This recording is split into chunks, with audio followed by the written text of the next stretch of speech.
The tags and layer system in Unity is a great tool to have in your toolbox. However, there's one big issue that stops it from being more widely used. Let's discuss what that issue is, why it affects the game development community, and what I believe is the best way to overcome it. Let's go ahead and use this scene as an example of how we can use the tag and layer system. This is a very simple scene where the player just goes around, collects these example coins, and when they collects it, it adds to our score, right? It's a very simple and something that a lot of beginner developers use as a very beginner project. If I go ahead and open up the code, this script is responsible for picking up the coins and adding points to the score. All we use is the onCollision enter method, and we compare the other game object with the coin tag, and if it does, add the score and destroy the game object.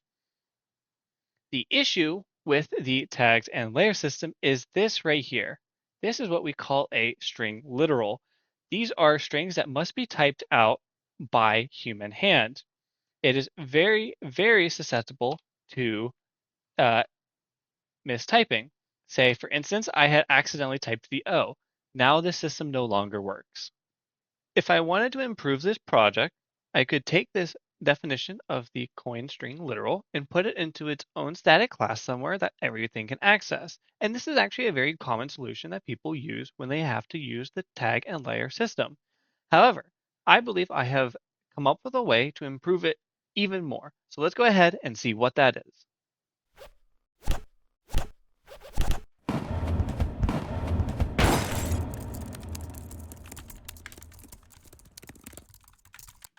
The goal for this video is to be able to create these drop-down menus for all layers and tags that are currently in the project, and that can be updated with a simple click of a button. It's very easy to be able to change out target layers or tags at only a few clicks. Let's get to building it. We are going to be starting by creating a new script inside an editor folder.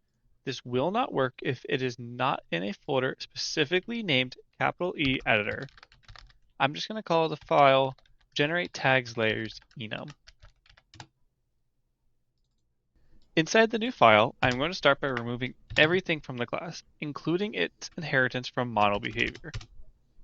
This is where a lot of developers would just list a bunch of const strings that every other script can access. However, we do not need to do this since we are going to fully autonomously generate a C# script through code, which contains actual enum values representing each of the tags and layers.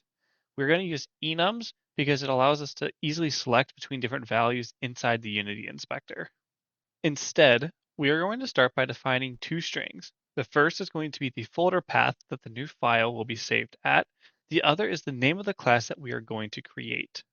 I'm going to make a simple struct called layer info.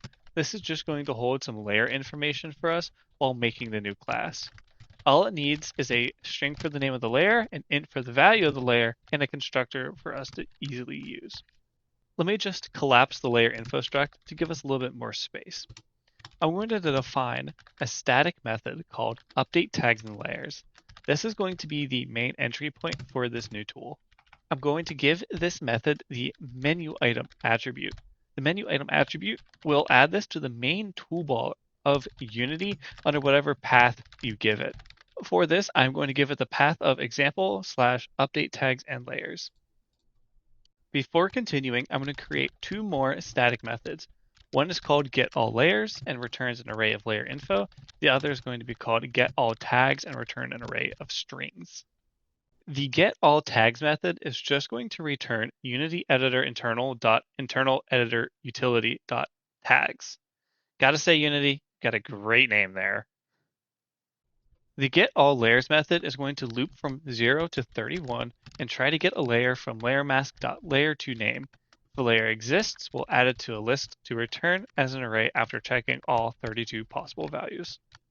Back in our main update tags and layers method, I'm simply going to get all tags and layers before passing them in with the folder path and class name we defined before into a new method called createScriptFile. In the createScriptFile method, I'm going to start by creating a new code compile unit. This is, in a basic terms, the file that we're creating. Next, I'm going to define a namespace for the file. To the namespace, I'm going to add both system and Unity engine as using imports. I'm going to add our namespace to the file. Every file needs its class, so I'm going to define the class using the name we got passed in. I'm going to make sure that the class is public before adding it to the namespace as well. I'm going to define a new method called addEnums2class and call it after that. In the addEnums2class method, I'm going to declare two code type declarations, one for tags and one for layers. I'm going to make sure both are enums and public. Then I'm going to have both get added to our class. After which, I'm going to write a for each loop for both enums where I'm going to add each value from the layers and tags that we got passed in. Back in the create script file method, I'm going to get the full file path by combining the folder path, the class name, and adding .cs to the end. If the directory doesn't exist, I'll create it before calling a new method for writing the file. I did not realize that my autocomplete chose the same create script file name, but you should definitely call this something different. The method to write the file is very simple. The only thing that's tricky about it is that we have to create a C# code profile, which will actually compile our code and convert it to a string, which we can then write using a stream writer and indented text writer. Make sure you close the text writer since we did not use a using statement for it. There are some additional parameters you can pass to the generate code from compile unit for how you want it to be styled. All we need to do is back in our create script file method, do a quick asset database.refresh, and then I'm just going to put a quick debug message in here so that we know that it worked correctly. All right, now back into Unity, if we come up here, we now have a new example tab up at the top. If we go ahead and update tags and layers, we will see a new folder generated here in our assets folder. If we go ahead and see that down here at the bottom, we have an error. Reason for that, if we go ahead and open up that file that we auto-generated, we have an issue here with spaces. This is a very simple issue to fix. We just are going to have to sanitize our strings and replace all spaces with underscores. If I go ahead and come back into the code, we can get started real quick right on that. I'm going to define a new method called cleanArray, which will take in and return an array of strings. This method will loop through each element of the array and sanitize the string before returning. I'm then going to duplicate this method and change it so that it works with our layer info structs. Is this really the best way? No, but is there a need to over-engineer this? Also, no.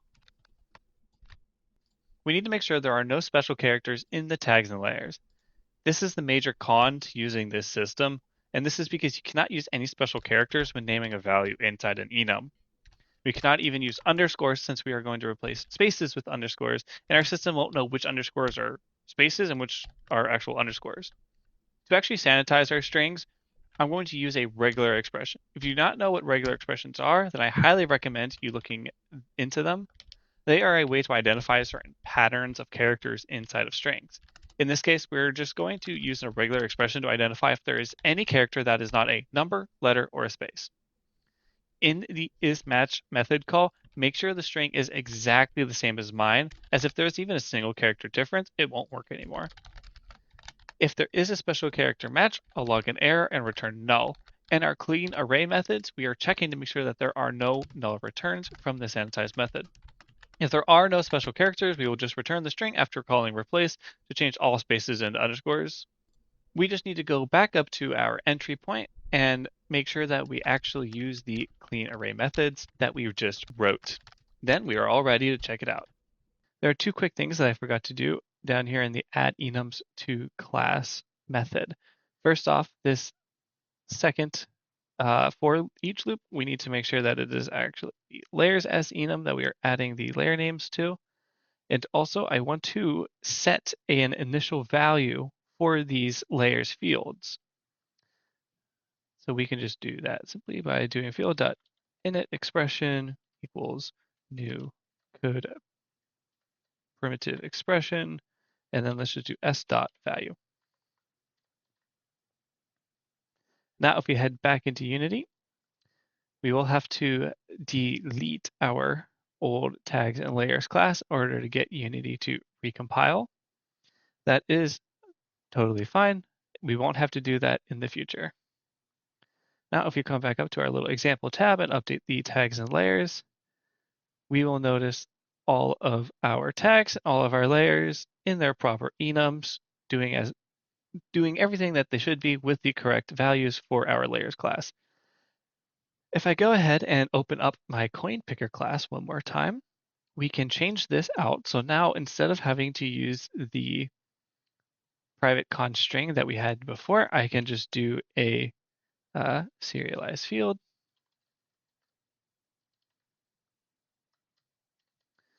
Private tags and layers dot layers. And we can just set it to maybe a target layer. Or I guess in this case, it's tags. And we could do target tag. And then we can just do target tag dot toString. Come back into Unity and let it recompile. Now in the tag picker class, we can go and pick coin as our target tag. And if we come in here and hit play, we will see everything working just as it was before with completely easily adjustable inspector fields to choose the values that we want. Very easy to update, very easy to play around with.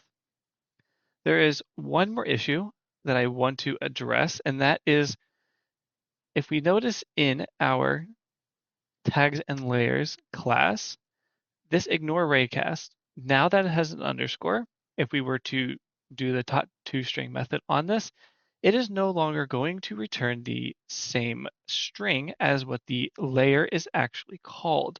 And this is going to break anything that we had to replace the space with an underscore for. Now, if we wanted to, we could add a public static method in our class that generates the C# file for our tags and layers, or we can add another method completely auto-generated to this class that we auto-generate. That way everything is in the same place. And that's the approach that I'm going to take. So let's get to that.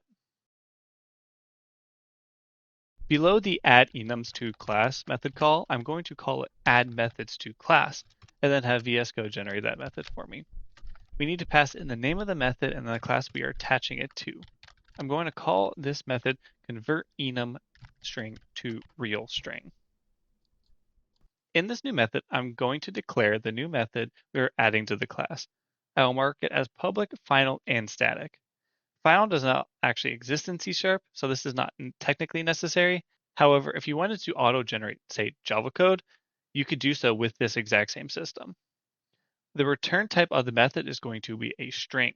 The method will also have a string parameter, and I'm just going to name it str. You need to define a statement for our method, and so we'll do that next. This will just be a one-line method, so we'll immediately make it a return statement. We want to use the replace function to turn any underscores back into spaces. To do that, we need to call the replace method from our string input named str. We also need to define what the parameters for the replace method will use. After all that, we can add the statement to the method and the method to the class. Now, we can go back up to the example, update our tags and layers class. And if we take a peek in at that new version of our class, we will see a static method that takes in a string, replaces any underscores in that string with a space, and then returns it, which is exactly what we need for our coin picker class. Let's go ahead and remove this coin tag and let's add it with something new. Let's just say like coin duh for whatever reason. If we now tag with the coin duh and come on out and go ahead and update our tags and layers class, the player still has coin duh selected since it's the same value in the enum list.